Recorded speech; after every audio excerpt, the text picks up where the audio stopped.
friends and former colleagues. I wish I could be here tonight to share and enjoy this beautiful evening with all of you. Being diagnosed with cancer, and stage 4 at that, was a wake-up call.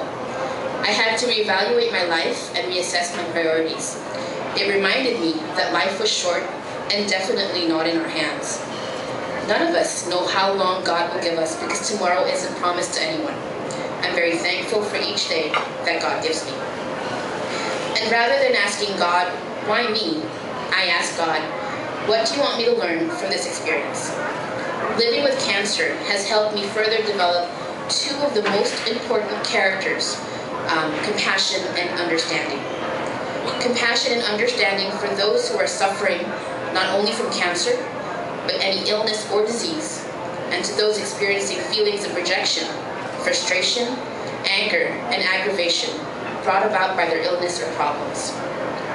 This experience has made me humble and thankful for what I have, and I count my blessings each day and offer my pains and sufferings for others, especially those who are sick with no one to support and pray for them. I am very lucky to have a very loving and supportive family and friends who have been there for me every step of the way, offering their time and resources, showing compassion, having the patience and understanding, especially during the times when I'm in pain and suffering from the side effects of treatment. My heart is full of gratitude to those of you who have been there for me and my family since my diagnosis. Thank you for all your prayers and support, for all the encouragement, and for continuing to walk through this journey with me.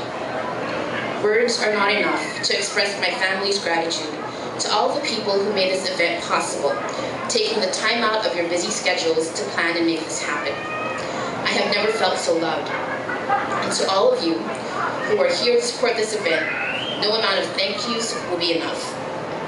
May you all experience God's abundant grace every day of your life.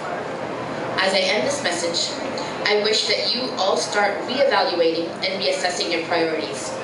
A dear friend of mine said to me once, and I quote, "While work is important, I hope your work isn't everything in your life.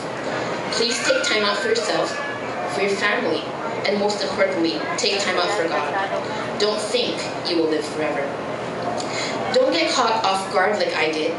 Don't think you can wait until after retirement to do the things you always wanted to do, because that day may never come. Thank you once again, and enjoy the rest of the evening.